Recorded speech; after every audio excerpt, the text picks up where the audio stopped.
또 미리 정하신 그들을 또한 부르시고 부르신 그들을 또한 의롭다 하시고 의롭다 하신 그들을 또한 영화롭게 하셨느니라. 저희가 태어나기 이전에 이미 우리 마음 가운데 선한 소망을 두시고 부르시고 예수님의 보혈로 의롭게 여기시고 영화롭게 할 계획과 작정을 가지고 계신 사랑과 공의의 하나님, 이 시간 저희를 늘 힘겹게 억누르는 무거운 인생의 짐을 주 앞에 내려놓고 낮고 겸손한 마음으로 거룩한 주일 오후 예배를 드리기를 원합니다. 지난 한 주간도 바람 앞에 선 촛불마냥 이 민족이 처한 대내외적인 환경이 녹록치 않은 한 주였습니다. 주님, 강대국들의 국제적인 이해관계 속에 처해 있는 이 나라를 보호해 주시옵기를 원합니다. 민족의 안녕을 지켜주시고 또한 신자들이 걱정하고 깨어 기도할 수 있기를 원합니다. 하나님, 이 사회는 이제 반기독교 정서가 만연한 그런 사회가 되고 말았습니다. 교회가 세속으로 달려가 교회가 세상의 변화를 위해 기도하는 것이 아니라 세상이 교회를 걱정하고 있는 이러한 상황 앞에 영적 우울감을 느낍니다. 주님, 이 민족을 돌아보시어 하나님 앞에 죄악하고 패역한 민족이 되지 않도록 믿는 성도들의 마음을 움직여 교회를 교회답게 세워주시고 믿는 자들과 그 자녀들이 이 부패해져가는 세상에 소금처럼 어두워져가는 이 세대를 밝히 비추는 등불처럼 살아가기를 원합니다. 이 세속의 세대가 사단의 역사로 넘어가지 않도록 지켜 보호하여 주시옵소서. 주님, 이 나라의 청소년들을 성과와 경쟁, 물질 만능의 생각으로 몰아 그들의 인성이 마비되고 있음을 돌아보고 회개하고 기도합니다. 하나님, 우리의 자녀들이 세속화된 풍속 가운데 휩쓸리지 않도록 보호하여 주시옵시고 생각과 행동이 늘 깨어 스스로 돌아보고 매일매일 돌이켜 회개할 수 있는 거룩한 영을 부어주시옵기를 기도드립니다. 세속을 거슬려 매일매일 일상과 삶과 직장에서 싸우는 믿는 자들의 싸움 속에 우리의 싸움이 이 세상에 속한 싸움이 아니고 하늘의 영적 전투에 참여하는 싸움임을 기억하고 또한 우리의 대장 되시는 분이 바로 그리스도 예수이심을 기억하고 늘 깨어서 기도할 수 있기를 원합니다. 하나님, 교회에서 10월 29일 전도 축제를 준비하고 있습니다. 길에서 건네지는 전도지와 음성을 통해 인생의 구원과 기쁜 소식이 예비하신 그들의 마음밭에 생명의 씨앗처럼 떨어져 마음을 뜨겁게 움직여 주시고 하나님의 능력이 나타나게 도와주시옵소서. 또한 믿지 않는 부모, 형제, 가까운 지인들의 영혼을 위해 기도하는 형제 자매들이 있습니다.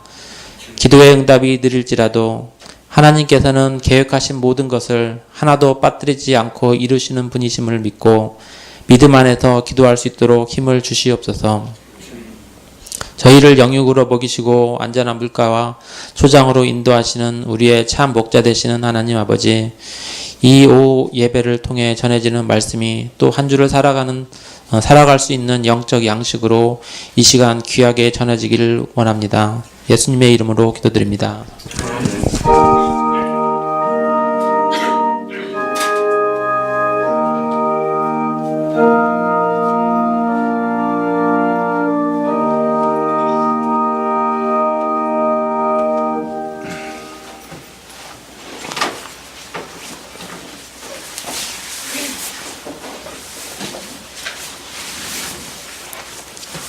예, 계시록 13장 6절부터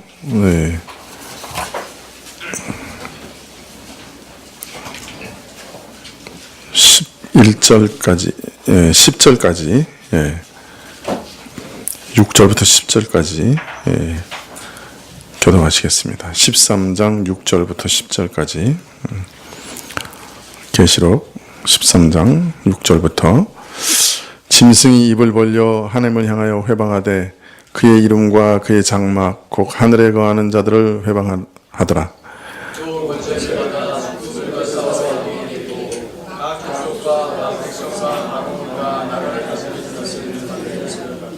죽임을 당한 어린 양의 생명책에 창세 이후로 농명되지 못하고 이 땅에 사는 자들은 다 짐승에게 경배하리라. 사로잡는 자는 사로잡힐 것이요 칼로 죽이자는 자기도 마땅히 칼에 죽으리니 성도들의 인내와 믿음이 여기 있느니라. 아멘. 어떻게 좀 더우세요? 예? 약간 더우시면 온도를 조금 낮춰주시든지 풍량을 올려주시든지 좀 그렇게 하시면 좋겠습니다. 예. 저는 이 윗도리 좀 벗어도 될까요? 예, 상당히 더운데요. 오늘 상추가 반찬으로 나왔기 때문에 좀 염려는 되는데 상추가 졸음을 가져온다는 것은 과학적으로 증명된 사실이랍니다. 네. 여러분 과학의 힘을 이기시기 바랍니다.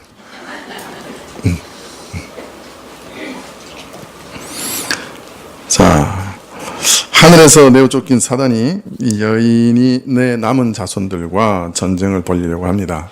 전쟁을 벌일 때 형체가 없는 사단이 하는 일은 짐승이라고 하는 대리자를 세우는 것이었습니다. 13장에는 두 가지 짐승이 나오는데 첫 번째 짐승은 10뿔과 7머리를 가진 짐승이고 역사상 등장한 모든 제국의 권력과 권세와 힘을 한 몸에 지닌 듯한 그런 짐승이었습니다. 이런 짐승이 바다, 즉 세상의 정치 환경 가운데 올라왔죠. 이 짐승은 어찌나 능력이 강한지 마치 죽은 것 같은 일격을 당한 후에도 다시 살아나는 그런 능력을 보였고 이 세상은 또한 이 짐승의 능력을 보고 누가 감히 죽음을 이기고 살아난 이 권력에 맞서서 대항하겠는가 하며 짐승을 경배할 것이라고 말씀하고 있습니다. 이런 권력은 42달 내내 즉 예수님의 초림부터 재림까지의 모든 기간 동안 성도들을 괴롭힐 것이고 성도들과 전쟁을 벌일 것이며 또 이 막강한 권력으로 성도들을 잠시나마 이기기도 할 것이다 라고 말하고 있습니다. 또 마지막에는 우리가 17장에서 본 것처럼 이 짐승의 권세가 극대화되는 시기가 있을 것입니다. 또 11장에서도 잠깐 동안 두 증인을 죽이는 것 같은 일, 교회를 마치 지상에서 죽인 것 같은 일을 할 것이라고 말합니다. 네, 짐승의 권력이 마지막에 이렇게 극대화될 것이죠. 그러나 이 짐승의 마지막은 예수님께서 재림하심으로 이 짐승을 유황불에 던져 넣는 것으로 끝이 날 것이다. 물론 계시록 19장과 20장에 가서 나오는 얘기지만 그런 결말을 맞게 될 것입니다. 13장 7절 하반절에 보면 각 족속과 백성과 방언과 나라를 다스리는 권세를 받을 것이다 하고 예언하고 있는데 이런 권세는 성도를 이기는 권세를 가진 짐승에게 있어서는 어떤 면에서는 오히려 수월한 일이라고 할 수 있겠습니다. 이 짐승은 이처럼 강한 권력을 가졌고 이 땅의 모든 세력, 세상 백성을 다스리는 권세를 얻었던 것입니다.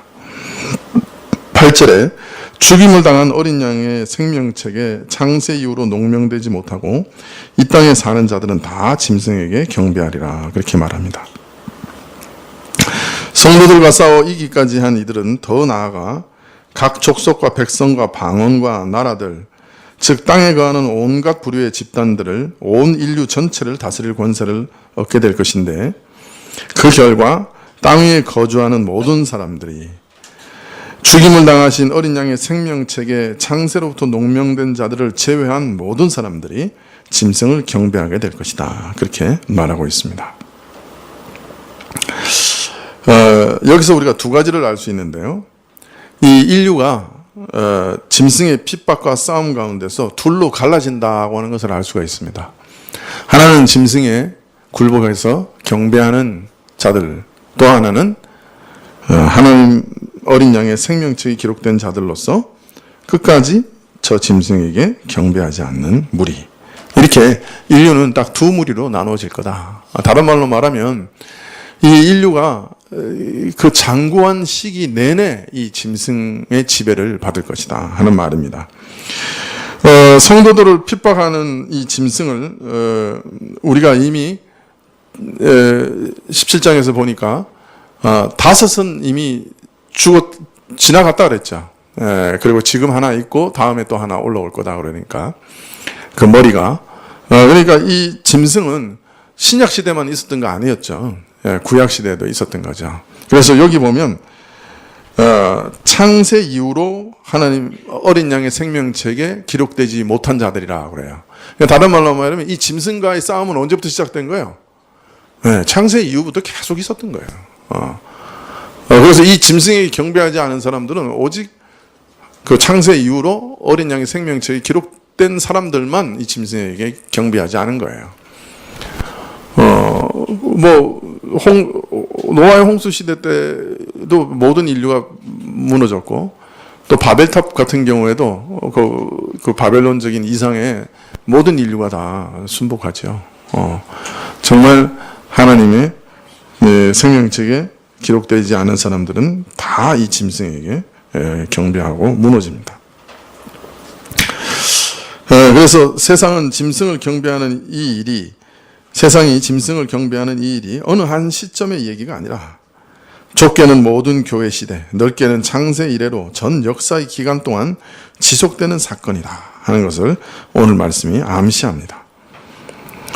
그래서 창세 이후로 생명책에 농명되지 못한 사람이라고 말하고 있는 것이죠. 자, 생명책에 농명된 사람이라는 뜻이 무엇을 의미하는 것일까요? 이 사람들을 제외하고는 모두가 짐승을 경배하게 될 것이라는 거 하는 것은 무엇을 뜻하는 것일까요? 왜 생명책에 기록된 사람들을 제외하고는 다 짐승에게 경배하게 되는 것일까요? 왜 그럴까요? 이거는 뭘 의미하는 거예요? 뭐가 그만큼 강력하다는 거예요? 이 짐승의 세력이 그만큼 강력하다는 것이죠. 자, 그러면 이 짐승을 이기는 것은 유일하게 누구만 이긴다는 거예요? 하나님의 능력을 덧입는 사람만 이긴다는 거예요, 사실. 그래서 하나님이 영원한 선택의 사랑과 그의 은혜를 입지 못한 자들은 다 마귀에게 권세를 받은 이 짐승의 권력을 경배하게 될 것이다. 바꾸어 말하면 오직 하나님의 신실한 사랑과 그리스도의 은혜만이 마귀의 이런 책략과 핍박과 환난에서, 더 나아가 사단과 그를 추종하는 세력의 어두운 영적 전쟁에서 이길 수 있는 유일한 길이라, 그렇게 말해주고 있습니다. 그래서 하나님의 사랑과 그리스도의 은혜만이 이 전쟁에서 우리를 지탱하고 이기게 한다, 그렇게 말하는 것이죠. 다른 것으로는 이 전쟁에서 이길 도리가 없는 것이죠. 예수님께서 변화산에서 내려오셨는데 귀신 들린 아이가 있었어요. 그런데 제자들이 그 귀신을 쫓아내려고 했는데 쫓아내지 못했죠. 그래서 예수님이 내려오셔서 이제 예수님이 그 귀신 들린 아이로부터 귀신을 축출하고, 그렇게 되자 이제 제자들이 완전히 체면이 구겨졌죠. 그래서 제자들이 이제 모든 일이 끝난 다음에 예수님께 와서 묻습니다. 왜 우리는 이 귀신을 쫓아내지 못했습니까? 그럴 때 뭐라 그러셨어요, 예수님이? 이런 이유는 기도 외에는, 금식과 기도 외에는 나가지 않는다, 그렇게 얘기하시죠. 금식과 기도 외라는 말은 무슨 뜻이에요? 여러분, 우리 왜 기도하죠? 왜 금식하죠? 여러분, 왜 기도해요? 내가 할 수 없으니까 기도하는 거죠. 내가 할 수 있으면 내가 해버리죠. 내가 할 수 없으니까 기도하는 거예요. 그러니까 금식과 기도 외에는 이라는 말은 하나님 외에는 이런 유가 나가지 못한다. 아니, 귀신을 우리가 창으로 찌를 거예요. 뭐 칼로 벨 거예요. 그죠? 오직 하나님의 능력으로만 귀신은 쫓아나가는 것이죠. 또 그것을 잘못 오해해서 열심히 금식하고 기도하지 않았기 때문에 귀신이 안 나갔다. 이렇게 생각하시면 또 곤란해요. 적용점이 조금 다른 거죠. 오직 하나님 한 분 외에는, 기도를 들으시는 한 분 외에는 이 전쟁에서 승리할 수 없는 거예요. 마찬가지로 이 짐승을 이기는 것은 우리에게 어떤 능력도 없어요. 내가 어떤 인격적인 능력이 좋아서, 내 의지력이 강해서, 그게 아니에요. 마귀가 온 권력을 동원해서, 온갖 이론과 원리를 동원해서, 온갖 이성적인 논리를 동원해서, 온갖 감성적인 유혹을 동원해서 사람들을 짓밟고 불신앙과 불경건으로 우리를 몰아갈 때 그럼 뭘 가지고 싸울 수 있겠어요? 그 호락호락한 세력이 아니라고요. 우리의 그 연약한 점들을 가장 잘 아는 것이 마귀예요. 우리보다 우리를 더 잘 알아요. 내가 무엇에 넘어갈지 마귀는 너무나 잘 알아요. 근데 무엇으로 그 영적 세력을 이길 수 있겠어요? 전쟁을 이길 수 있겠어요? 창세로부터 하나님의 어린 양의 생명책에 기록된 사람이 아니면, 다른 말로 하면 하나님과 그리스도의 절대적인 사랑과 은혜가 아니면 이 전쟁에서 살아남을 수가 없다. 그렇게 말씀하시는 것이죠. 그러나 로마서 8장에 보면 하나님의 사랑은 어떤 사랑이냐? 죄인을 위하여 피 흘려 죽으신 그 그리스도의 사랑은 얼마나 강한가? 그 권세는 얼마나 강력한가? 그것에 대해서 말씀하시기를 로마서 8장 마지막 부분에 누가 우리를 하나님의 사랑에서 끊으리요? 하늘의 것이나 땅의 것이나 현재의 것이나 장래의 것이나 그 어떤 것이라도 우리를 이 사랑에서 끊을 수 없다라고 외치고 있습니다. 그것을 바꾸어 얘기하면 하나님의 사랑과 그리스도의 은혜는 이처럼 더 강력하다는 것이에요.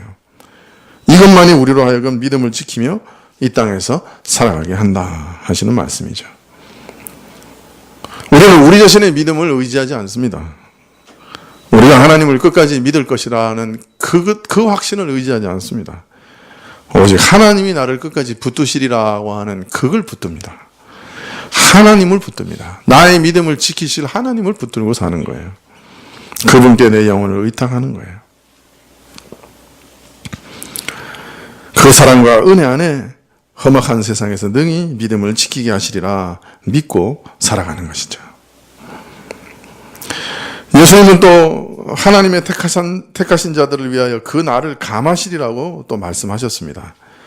택한 자에 대한 배려 때문에, 창세전부터 사랑하여 택하신 하나님의 사랑 때문에 혹독한 환난의 시간을 감하시고 우리의 믿음을 지킬 수 있도록 도우실 것이라고 약속하고 있습니다. 그래서 우리는 끝까지 인내하여 구원에 이룰 수 있을 것입니다. 더 정확하게 얘기하면 내가 내 믿음을 붙드는 것이 아니라 나를 택하신 하나님께서 나를 붙들으셔서 마지막 영생에 이르게 하실 것입니다. 그래서 우리는 매일 매순간 하나님만 의지해서 나가는 것이죠.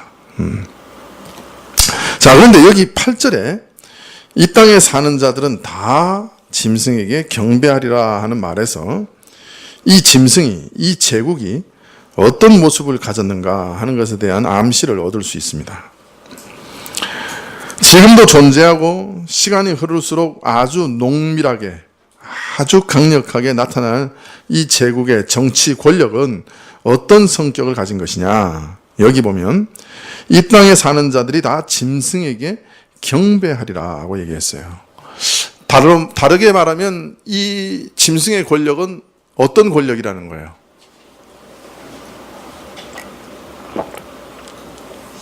경배한다는 말은 뭐예요?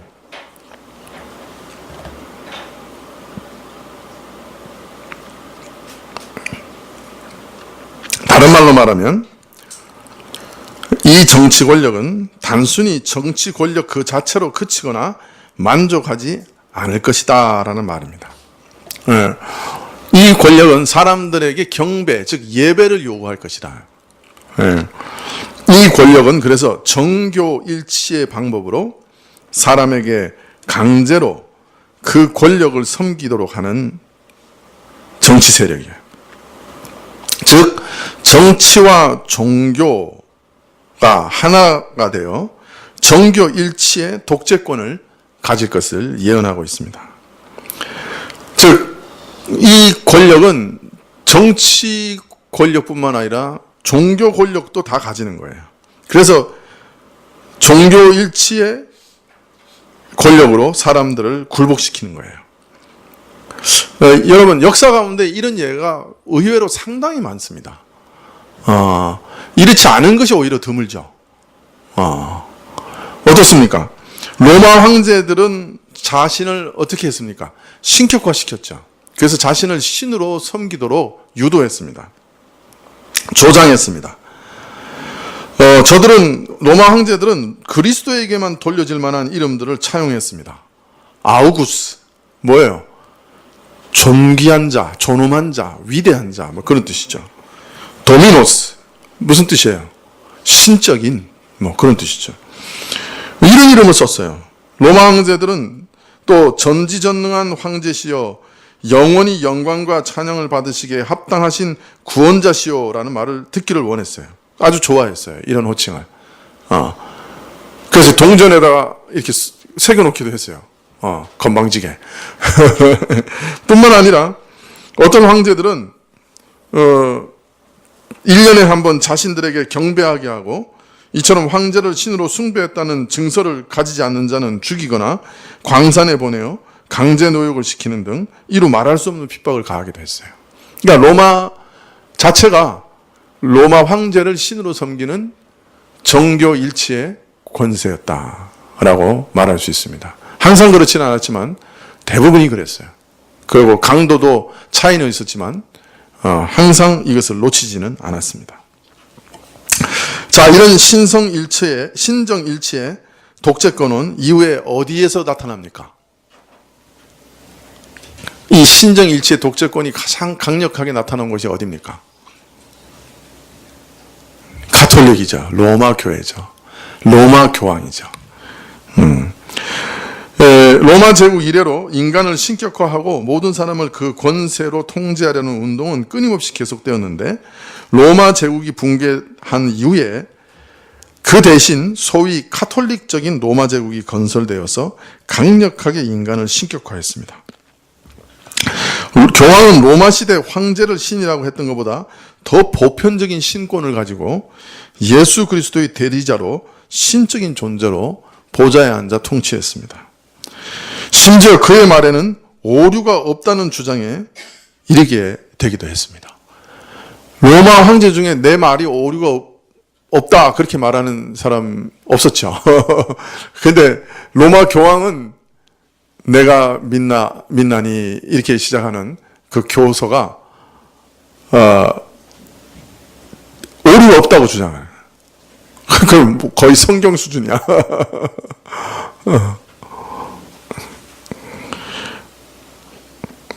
이 로마 교황청의 권세를 부인하는 자들은 화형에 처하고 잔인하게 박해했습니다. 종교개혁 시기 프랑스의 위그노 등을 하루에 8,000명이나 학살한 사건은 아주 유명한 사건이죠. 파리에서 대학살이 일어나기도 했죠. 그 이전에 16세기 종교개혁 이전에 12세기경부터 있었던 왈도파에 대한 핍박은 그보다 훨씬 더 극심했습니다. 왈도는 프랑스 리옹의 상인이었는데 성경을 읽고 싶어서 자비로 성경을 번역하여 읽다가 회심하고 자신이 깨달은 것을 설교하기 시작하였습니다. 그로부터 시작한 이 종교개혁 운동은 400년 동안 철저히 핍박을 받았습니다. 남프랑스 일대에 이 왈도파로 인해서 처형당한 사람들이 거의 200만에 달했다는 기록도 있습니다. 어마어마한 숫자죠. 일찍이 이 가톨릭 교황의 독재권보다 더 강력한 독재권은 없었던 듯합니다. 신성 로마 제국의 하인리 4세가 이 교황의 독재권에 대항했다가 파문을 받았어요. 이것을 회복하기 위해서 교황이 머물고 있던 카노사라고 하는 궁전에 가서 눈 오는 날 맨발로 성문 앞에 서서 밤잠을 안 자고 빌었습니다. 신성 로마 황제가 교황 앞에 맨발로 가서 파문을 취소해달라고, 살려달라고. 그 당시 교황권이 얼마나 대단했냐 하는 것을 그림처럼 보여주는 사건이죠. 교황은 왕중왕의 독재권을 갖고 있었습니다. 이런 절대 권력에 맞서서 종교개혁의 불씨를 일으킨 루터는 참 하나님으로부터 대단한 용기와 은혜를 받은 사람이다라고 할 수 있겠죠. 물론 루터가 원해서 종교개혁을 일으킨 건 절대로 아닙니다. 어떤 면에서는 떠밀렸죠. 떠밀려간 거죠. 하나님의 손길에 의해서. 자, 이런 신정일치의 독재권은 종교개혁 시대에 유럽에서 많이 무너졌지만 그 바로 그 시기에 어디서부터 또 새로 시작됐습니까? 무시무시한 신정일치의 정치 체계가. 예? 종교개혁 시대 때 로마 교황청에서는 무너졌지만 어느 정도 어디서 더 새롭게 시작됐어요? 예, 아라비아 반도, 이슬람권에서 시작됐어요. 아라비아 반도에서는 이슬람이라는 이름으로 다시 이 독재권이 등장합니다. 그래서 아프리카, 아시아 등지로 전파되었죠. 이슬람의 말발굽은 종교개혁 시대에 유럽의 빈이라고 하는 심장부 앞까지, 그 성문 앞까지 밀고 들어옵니다. 유럽 대륙이 스페인과 빈에서 이슬람 세력을 막을 수 있었으나 지금도 이슬람 세력은 전 세계 인구의 상당 부분을 차지하고 있습니다. 이슬람은 종교와 정치 최고 지도자로 모하메드의 후계자 칼리프를 선출했는데, 칼리프는 정치, 종교 양면의 최고 지도자로 이슬람을 신정일치의 독재 체제로 다스렸습니다. 이런 칼리프 체제가 11세기 이후에는 유명무실해졌는데요. 요사이 이슬람 국가라고 하는, 보통 IS라고 하는 그 국가가 일어났는데, 이 사람들의 목표가 칼리프 체계를 다시 세우자는 모토입니다. 그래서 그 죽었는지 살았는지 모르는 그 수괴가 자기가 칼리프라고 선언을 했죠. 이름이 뭐죠? 알 바그다디? 맞아요? 요새 하여튼 제가 알아도 입이 헛나와요, 요새. 성을 막 바꾸고요, 사람들. 이상해요. 이해가 안 돼요. 머릿속으로는 최 그랬는데 입으로는 강 이렇게 나오고, 그런 게 가능한가 싶었는데 요새 그래요. 왜 딴 얘기를 하는지 모르겠네요. 네. 자, 그런데 이제 문제는 이 칼리프 체계를 다시 세우자는 말은 신정일치의 국가를 다시 건설하자는 모토죠. 근데 지금 이슬람 젊은 사람들이 그걸 찬성하는 거예요. 좋다 그러는 거예요. 그 시대가 아주 이슬람의 영광의 시대였다고 생각하는 거예요. 그래서 아이스에 가담하는 일이 막 벌어지는 거예요. 이 사람들이 뭐 가난한 사람들이라서 돈만 벌려고 간 게 아니에요. 그러면 저렇게 지독하게 싸우겠어요? 신정일치의 칼리프 체계로 된 이슬람 국가를 다시 세우자고 하는 열망이 일어나고 있는 거예요. 그 사람들이 거기 가가지고 막 온몸에 폭탄 두르고 차에 폭탄 싣고 그냥 돌진하잖아요. 죽으면 천국이라고 생각하고, 죽으면 74명인가? 82명인가? 녹색 치마를 입은 처자를 선물로 받는다고 믿고 지금도 그 폭탄을 몰고 하루에도 뭐 2명, 3명, 어떤 때는 20명씩 그렇게 자폭 테러 하잖아요. 물론 지금 IS가 연합군의 힘에 시리아와 이라크에서 영토를 거의 빼앗기고 있지만, 서방 세계가 걱정하는 것은 이런 이상, 칼리프가 통치하는 신정일치의 이슬람 국가라는 이상이 사라지지 않고 더욱 힘을 얻어 전 세계 이슬람권을 파고드는 것이 아닌가 걱정하고 있는 거죠. 다른 말로 말하면 계시록의 말을 빌리면 죽은 머리가 다시 부활하는 형편이에요. 사실 그 옛날 칼리프주의라고 하는 죽은 머리의 이상이 지금 다시 부활하고 있는 형편이라. 자, 유럽 대륙에서는 종교개혁으로 로마 교황의 권위가 많이 무너진 후에도 이런 반신적인 숭배는 계속되었어요. 나폴레옹은 불가능이 없으신 우리 황제여라는 말을 많이 들었습니다. 불가능이 없으면 신이죠. 네. 히틀러는 결국 반미치광이가 되었습니다만은 그는 총통으로 그를 거의 신적 존재로 숭배하도록 선전했습니다. 심지어 모든 경우에 하일 히틀러. 뭐죠? 하일이 무슨 말이에요? 만세. 맞죠? 아니? 하일이 무슨 뜻이에요? 하일 히틀러. 구원자예요? 구원이에요? 그러면 구원자 히틀러예요? 와, 대단하네요. 만세보다 더 심한 거네. 예. 좀 더 정확하게 조사를 할 걸. 하여튼 다른 말로 말하면 그 신적 존재와 가까운 것으로 선전하는 거예요. 그게 얼마나 무서운 거예요. 이런 강력한 독재권은 결국 인간을 신화하는 쪽으로 자꾸 나가는 것이에요. 최후에는 거기 모든 것이 집약됩니다.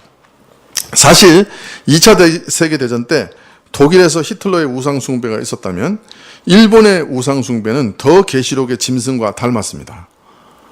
사실 매우 닮았습니다. 첫째, 피와 철을 가지고 무섭게 모든 것을 쳐부수려고 하는 군국주의적인 성격이 일본 천황제와 매우 닮았습니다. 이 일본 천황제가 짐승과 매우 닮았습니다. 둘째로 인간을 신격화하고 신화화하는 것이 닮았습니다. 저들은 천황을 위해 목숨을 내어놓은 것을 영광으로 생각하고 심지어는 가미가제 특공대를 조직해서 수천 명이 비행기를 타고 돌진하기도 했어요. 셋째, 정교 일치 또는 재정 일치를 했다는 점이 닮았습니다.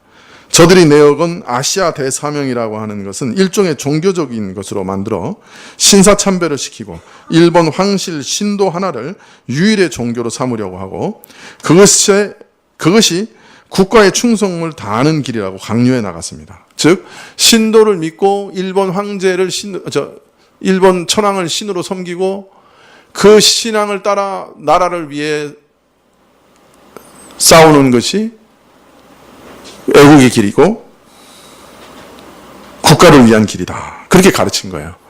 그러니까 이게 완전한 그 정치와 종교의 일치이죠.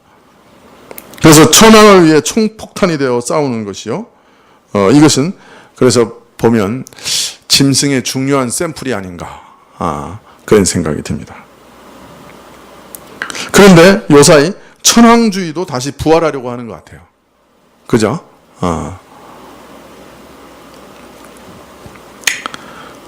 그럼 소련은 그 당시 무신론 국가니까 정치와 종교의 일치는 없었다. 이렇게 생각하실지 모르지만 사실 소련은 무신론이라고 하는 종교를 믿었어요. 이 소련은. 이게 공산주의 이론이 하나의 종교적인 교조와 똑같습니다.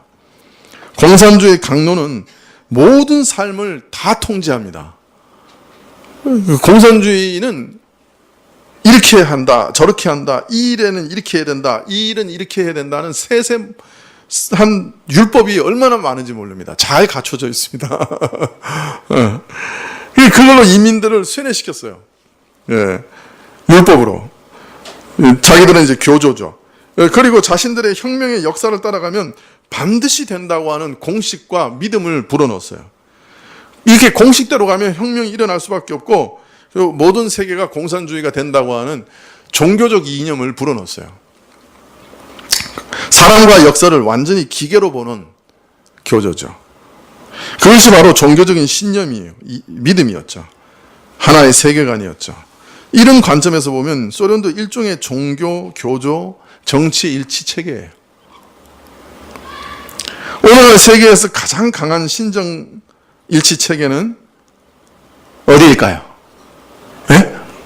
북한입니다. 불행하게도 북한이 바로 이런 신정 일치 체계입니다. 김일성은 대대로 충성해야 할 우리의 위대한 영도자시여 인민의 영원한 아버지라는 칭호를 좋아했습니다. 그리고 그 사상을 따라 지금 3대째 통치를 하고 있는데요. 김정일이 나오면 평양에 수만 군중이 환호를 하고 심지어 남녀노소 할 것 없이 막 울어 야단하는 모습을 보셨을 겁니다. 저들에게 김정일은 절대자요 신적인 존재인 것이죠. 북한에 다녀온 많은 사람들이 북한은 사이비 종교 집단과 너무 닮았다고 얘기합니다. 그 말은 바로 신정일치 체계이기 때문입니다. 짐승과 많이 닮았습니다. 북한 체계가. 지금 중국도 서서히 이 길로 가고 있습니다. 이전에 마오쩌둥이 누렸던 우상화와 매우 닮은 우상화가 지금 중국의 시진핑에게 일어나고 있습니다. 중국의 체계는 이전부터 짐승의 체계와 매우 닮았는데요. 공산당 일당 독재, 정치와 군사력, 경제력을 모두 가진 이데올로기적 통치 구조였는데 신정일치 정치였는데 거기 인간 우상화가 더욱 진전되면 짐승과 아주 닮아가게 될 겁니다. 그러니까 우리가 아주 주시해서 보아야 할 대목이죠. 자, 이런 것은 어떤 면에서 지금 있는 머리에 불과합니다. 그런데 이제 앞으로 8번째 머리가 등장하게 될 거예요. 어느 시점에 8번째 머리가 등장하게 됩니다. 물론 그것은 7머리 중에 하나가 죽었다가 다시 부활하는 것이죠. 그것이 이슬람의 모양으로 나타날지, 공산주의 모양으로 나타날지, 천황제와 같은 모양으로 나타날지, 아니면 가장 기가 막힌 인본주의의 모습으로 나타날지 그건 모릅니다. 그러나 죽었던 자가 다시 부활하게 될 것입니다. 이 민주주의라는 것도 예전에 죽었다가 다시 부활한 거예요. 그죠? 아테네나 이런 데서 있었던 것이 다시 부활한 거죠. 요새 소위 인권이라고 하는 신이 이 민주주의 체계 가운데 자리 잡고 있는 게 아닌가 우려됩니다. 인권이라고 하는 것이 무소불위의 권력을 지금 휘두르고 있는 거죠. 모든 것의 잣대는 인권이죠. 동성애도 인권을 옹호하기 위해서 옹호하는 거예요. 그래서 학자들이 13개 학문적인 파트가 동성애를 지지하는 연구를 하고 있더만요. 뭐 여성학, 뭐 유전학, 무슨 학, 뭐 학문 분야 13개가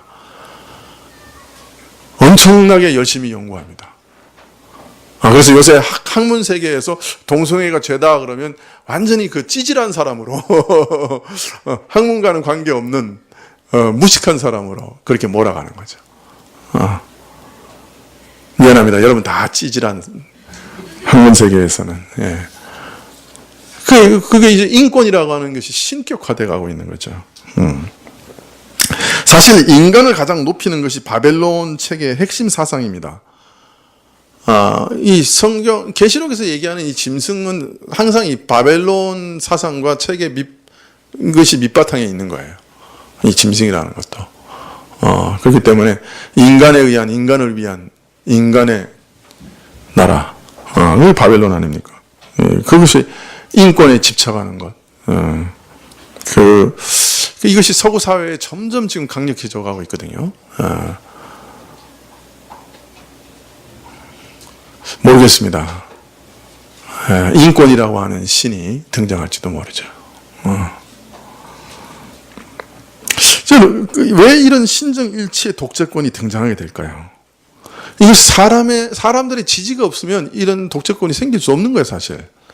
왜 많은 사람들이 이런 신정일치의 독재권을 지지할까요? 여러분, 히틀러가 그냥 나온 게 아니에요. 여러 번 실각적 위기도 있었고, 그 히틀러의 전기나 뭐 이런 걸 읽어보면, 나중에는 국민들이 히틀러를 지지한 거예요, 사실. 그걸 왜 지지하냐고요, 그 미친 사람을.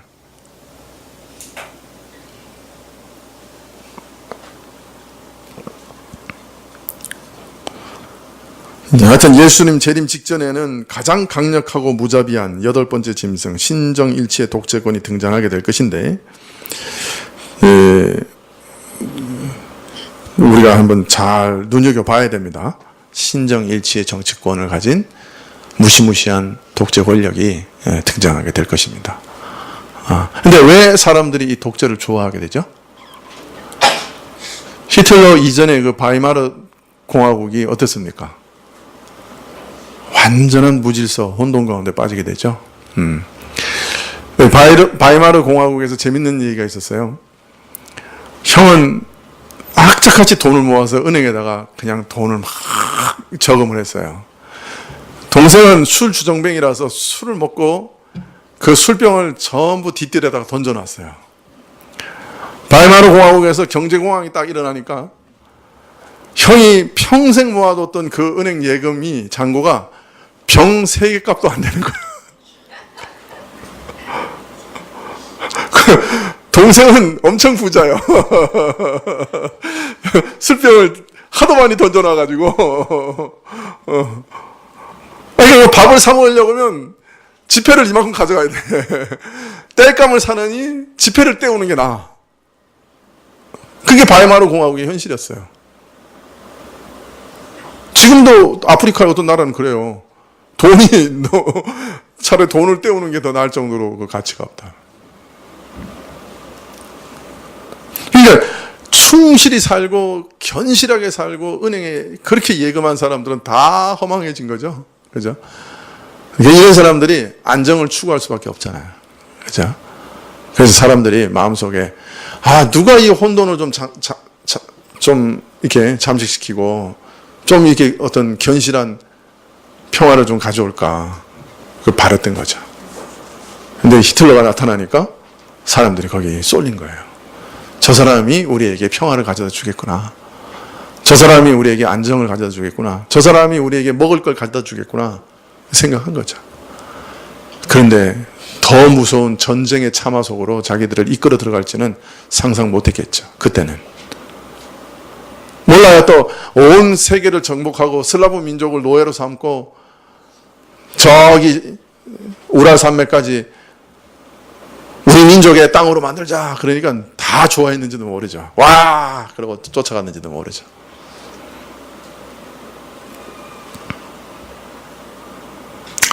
여러분, 우리나라도 대통령 하야하는 그 앞에 절하고 막 울면서 매달리는 것 여러분 이해가 돼야 안 돼요. 그 집 앞에 가서 막 절하는 거 여러분 이해가 돼야 안 돼요. 그런데요, 태극기 든 사람은 촛불을 이해를 못해요. 촛불 든 사람은 태극기를 이해 못해요. 내가 오늘 성경 공부도 얘기했지만 그게 지향성의 법칙이라는 거예요. 사람은 자기가 보고 싶은 것만 봐요. 그래서요, 파티 중에도요, 자기 애인 얼굴은 제일 먼저 봐요. 그 파티 중에도요, 애인이 얘기하는 소리는 제일 잘 들려요. 여러분이 파티 중에 그런 사람을 발견했으면 쫓아갔어야 되는 거예요. 아마 여러분 다 그런 경험이 있을지도 몰라요. 유치원에서 애들이 다 나와서 자랑해도요, 엄마는 자기 새끼만 보여요. 자기 새끼 노래만 들려요. 그죠? 그 지향성의 법칙이에요. 사람은 자기가 보고 싶은 것만 본다. 그래서 태극기 보는 사람은요, 자기가 보고 싶은 것만 봐요. 촛불 든 사람은 자기가 보고 싶은 것만 봐요. 그래서 둘 다 안 보여요. 둘 다 서로 영원히 이해 못해. 하여튼, 왜 거기서 막 울면서 매달리냐고요. 근데요, 이 세상에서는 예수님 믿지 않으면요, 의지할 데가 없어요. 막막한 거예요. 그러니, 어떤 데서 이런 정치 권력이라도 붙잡으려고 하고 의지하려고 그러는 거예요. 여러분, 그런데 이왕지사 의지하려면 센 사람을 의지하겠어요? 약한 사람을 의지하겠어요? 네? 센 사람을 의지하기로 하죠. 강력한 게 좋죠. 자, 그러니까 정치가들은 자신을 더 강력한 사람으로, 더 높이고 싶은 충동을 받게 돼 있죠. 더 유능한 사람으로. 심지어는 어느 위치까지 올리면 좋아요? 자신을 신의 위치까지만 올리면 좋죠. 그보다 더 좋은 게 없겠죠. 그래서 사람들은 다 좋아하고 안심하겠죠. 불안한 세상에서 저 사람이 나를 도와줄 것이다. 생계를 책임져 줄 것이다. 먹고 살게 해줄 것이다. 우리 민족을 모든 민족보다 잘 살게 할 것이다. 다른 민족과 나라들을 지배하게 해주실 거다. 라고 믿고 의지하고 싶은 것이죠. 그래서 중세의 모든 국가들도 뭐라 그래요? 왕권 신수설이잖아. 그죠? 내가 왕이 하늘로부터, 중국의 모든 황제들도 하늘로부터 받은 거예요. 그 황제권을.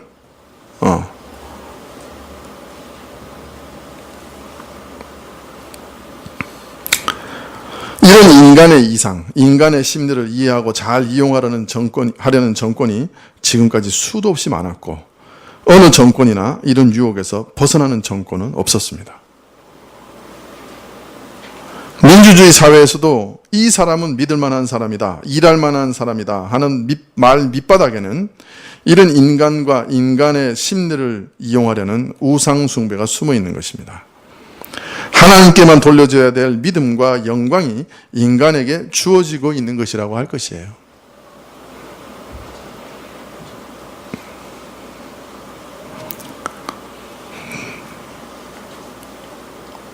모든 정치 권력 안에는 이런 유혹과 속성이 숨어 있는 것이에요.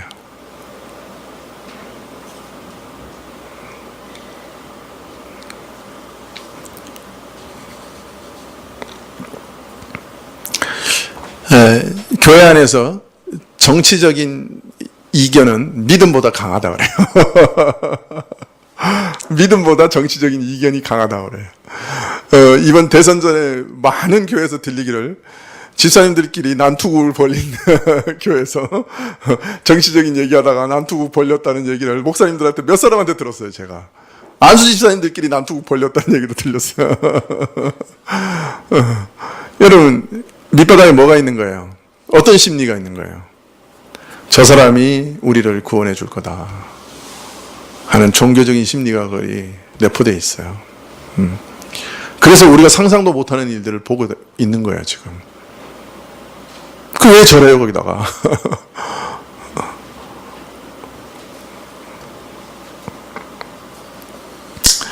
13장 9절에 말합니다. 누구든지 귀가 있거든 들을지어다. 누구든지 귀가 있거든 들을지어다. 여러분 주의 있게 보세요. 앞으로 어떤 정치 권력들이 들어오는가. 그리고 그 정치 권력들이 어떤 종교적인 것들을 함께 들고 들어오는가. 그것이 꼭 종교라는 이름이 아닐 수도 있어요. 뭐 일본 같은 경우는 아예 신도라고 하는 그죠? 종교를 가지고 들어왔지만 그것이 인권이라고 하는 이름으로 들어올 수도 있는 거예요. 무슨 이름으로도 들어올 수 있는 거죠. 그러나 정치와 종교적인 것이 합해져서 하나를 이루고 정치의 이데올로기가 들어오는 거예요. 일종의 종교예요. 믿음이 들어오는 거예요. 신념이 들어오는 거예요. 정치와 이데올로기. 강력한 정치와 강력한 이데올로기. 제국이니까 다른 나라를 쳐부수고 군대를 숭상하고 무력을 숭상하고 영토를 넓히는 일을 하겠죠. 지배력을 강화하겠죠. 그리고 그 지배력을 강화하는데 강력한 이데올로기가 제공되겠죠. 종교 수준의 이데올로기. 그리고 모든 국민이 그걸 따라가겠고 그것을 예배하고 경배하고 추앙하겠죠. 여덟 번째 짐승의 모습은 대강이나마 볼 수 있어요. 우리가 짐작할 수 있어요. 어떤 형태로 올지. 잘 보고 있자고요. 부안해동하지 말고 잘 보고 있자고요. 누구든지 귀 있는 자는 들을지어다. 자, 마지막으로 10절. 사로잡는 자는 사로잡힐 것이요 칼에 죽이는 자는 자기도 마땅히 칼에 죽으리니 성도들의 인내와 믿음이 여기 있느니라. 제가 이 10절을 좀 다르게 읽으려고 그러는데요. 이렇게 번역하면 좋겠어요. 사로잡힐 자는 사로잡히게 될 것이요 칼로 죽임을 당할 자는 칼에 죽으리니 성도들의 인내와 믿음이 여기 있느니라. 뭐가 다르죠? 자, 우리말 성경 번역을 보시면서 제가 번역하는 걸 다시 한번 보세요. 사로잡힐 자는 사로잡히게 될 것이요 칼로 죽임을 당할 자는 칼에 죽으리니 성도들의 인내와 믿음이 여기 있느냐. 자, 우리말 성경 번역대로 하면 어떤 내용이 되죠? 성도를 사로잡은 자는 하나님이 심판하셔서 사로잡히게 하실 것이고 성도를 죽인 자는 하나님께서 마지막 심판날에 죽이시리라. 그렇기 때문에 그것을 믿음과 인내로 바라봐야 된다. 이렇게 이해가 되죠. 그죠? 근데 제가 한 번역을 하면요. 사로잡힐 자는 사로잡히게 될 것이고 죽임을 당할 자는 죽임을 당하게 될 것이고 이게 예레미야에 있는 말씀이에요. 사실은. 포로로 잡혀갈 자는 포로로 잡혀가고 죽임을 당할 자는 죽임을 당하고 이제 예레미야에 나오는 어법인데 근데 이 말은 성도들이 하나님께서 죽임을 당할 것이라고 작정이 된 사람은 순교를 당할 거라는 거예요. 그죠? 사로잡히고 포로로 잡혀갈 자들은 그렇게 작정된 자는 포로로 잡혀갈 거라. 어느 쪽 번역이 나은가? 제가 생각에는 물론 제가 따로 번역한 게 낫다고 생각합니다. 물론 하나님의 심판을 염두에 두고 성도의 인내를 얘기할 수도 있지만 하나님께서 순교와 그죠? 포로되는 것을 허락하실 것을 염두에 두고 그런 고난 속에 성도에게 필요한 것은 인내라. 그렇게 말할 수 있는 것이죠. 왜 이렇게 다르게 번역하게 됐느냐 하면 이 경우에는 사본이 달라요. 우리말 성경은 신해산 사본이라고 하는 것을 따라갔고요. 제가 번역한 것은 다른 사본들을 따라간 거예요. 그래서 이 부분에서는 사본이 약간 차이가 있어요. 그래서 그 사본에 따라 생각이 약간 차이가 나는 거죠. 어느 것 쪽을 따라가도 좋은데, 그러나 제가 읽은 대로 따라가면 마귀의 지금까지 계속 그 주장하고 있는 게 뭐예요? 짐승이 얼마나 강력한 권세를 가지고 있을 것인가를 걸 계속 계시록이 주장하고 있잖아요. 이제 그런 흐름을 따라서 읽으면 갑자기 여기서 하나님이 뭐 심판하시리라고 나오면 뭐랄까, 문맥의 흐름이 약간 이상해지는 거예요. 사실은. 지금 계속 짐승이 얼마나 강력하고 얼마나 이 땅에 남아있는 성도들이 괴롭힘을 당할 것이냐, 이게 그 초점이거든요. 그렇다면 제가 번역한 대로 번역하는 것이 더 나으리라, 그렇게 생각이 듭니다. 그래서 마귀의 권세를 받은 이 짐승의 권력과 성도들이 싸울 때 얼마나 혹독한 일을 당할 것인가 하는 것을 알리고 있다, 그렇게 말할 수가 있겠습니다. 제 때가 얼마 남지 않은 것을 아는 사단이 극렬한 분노와 일그러진 성품을 따라 성도들을 짓밟고, 그러나 하나님의 허락하심을 따라 그래서 어떤 일은 사로잡히기도 하고 다른 일은 칼에 죽임을 당하기도 할 것입니다. 어떤 일은 순교잔을 마시게 될 것이에요. 하나님의 계명을 지키고 예수 그리스도의 증거를 가진 자가 이 땅에 살아가는 일이 이렇게 혹독한 환난을 당하는 일이 있을 것이요, 이것마저도 하나님께서 허용하신 고난이다 하는 것을 오늘 계시록에 말합니다.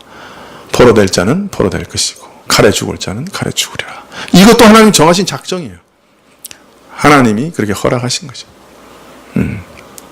또 다른 말로 말하면 얼마나 혹독한 세대의 신자는 살아가게 되는가 얘기하고 있는 것이고, 그래서 성도들의 인내와 믿음이 여기 있다라고 말하는 것은 이러한 모든 어려움을 인내로 믿음으로 이겨내야만 한다 하는 것을 우리에게 알려주고 있습니다.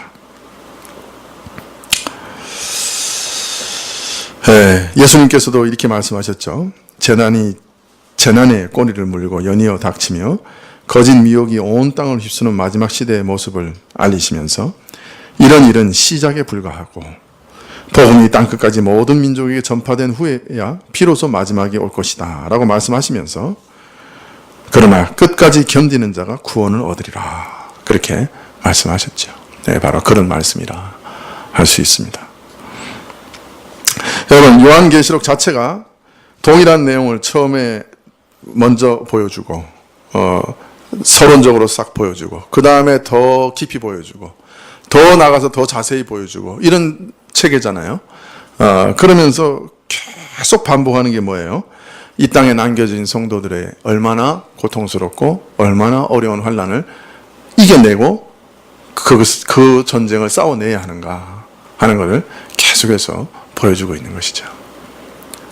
성도들에게 닥치는 이런 마귀의 시험은 외부적인 정치 권력의 시험만 있는 건 아니잖아요. 과학, 여러 가지 이론들, 가지가지 것에 공격을 당하고, 또 교회 내에서도 얼마나 이단의 공격을 많이 받습니까? 또 세상의 유혹을 얼마나 많이 받습니까? 인간 관계 안에서 얼마나 많은 고통을 당합니까? 참 그런 일이 하루 이틀도 아니고 수십 년, 수백 년, 수천 년 지속되어 나가는 것이라고 하면 쉬운 일이 아니죠. 계시록에서 왜 똑같은 사건을 계속 다시 반복하면서 계속해서 이렇게 일깨워주고 계시는가? 성도들이 얼마나 많은 핍박과 전쟁 속에서 살아갈 것인가 하는 것을 왜 계속 말씀하시는가? 반복해서 일깨우지 않으시면 안 될 만큼 우리가 가는 길이 험난하다 하는 것을 또한 말씀하신 것이라고 할 수 있습니다. 마귀가 우는 사자처럼 너희를 삼키려고 할 것이니 너희는 깨어서 살아가라. 그렇게 계속해서 우리에게 권고하고 계시는 것이죠. 안다고 피할 수 있는 길이 아니죠. 그러나 우리는 깨어서 기도하며 준비하며 또 경계할 수 있죠. 세상 사람들이 다 휘둘려 따라갈 때 이건 아니구나. 이거는 하나님 반신적인 짐승의 권력이구나. 이런 것을 알 수 있을 겁니다. 기도하시겠습니다.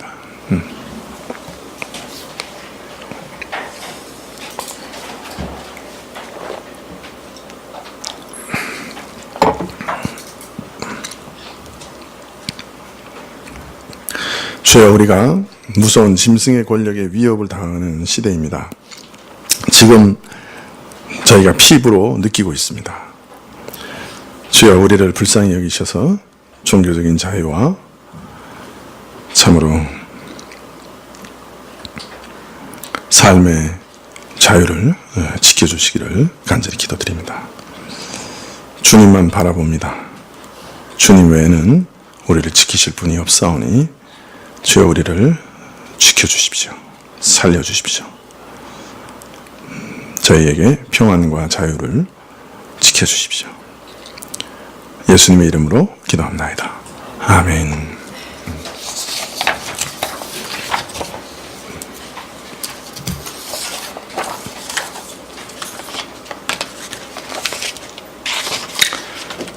주님 가르치신 기도로 예배를 피한 후에 한 분 위해서 좀 기도해 주십시오. 여러분 잘 모르실 분인데 염승찬 집사라고 이전에 이상원 목사님 교회 다니셨던 안수 집사인데 지금 한 50세 약간 넘으셨어요. 근데 이제 그 중국하고 인도네시아를 다녀온 후에 감염이 되었는지 폐혈증이 와서 지금 장기가 많이 상한 모양입니다.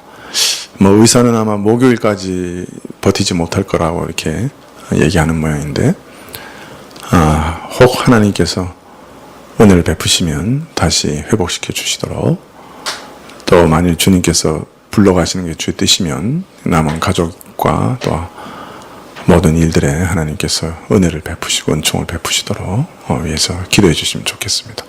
염승찬 집사라고 기억하시고 하나님께서 살려주시도록 기도해 주시면 좋겠습니다. 주님 가르치신 기도로 예배를 마치겠습니다. 하늘에 계신 우리 아버지시여, 이름이 거룩히 여김을 받으시오며 나라에 임하옵시며 뜻이 하늘에서 이룬 것 같이 땅에서도 이루어지이다. 오늘 우리에게 일용할 양식을 주옵시고 우리가 우리에게 죄 지은 자를 사하여 준 것 같이 우리 죄를 사하여 주옵시고 우리를 시험에 들게 하지 마옵시고 다만 악에서 구하옵소서. 대개 나라와 권세와 영광이 아버지께 영원히 있사옵나이다. 아멘.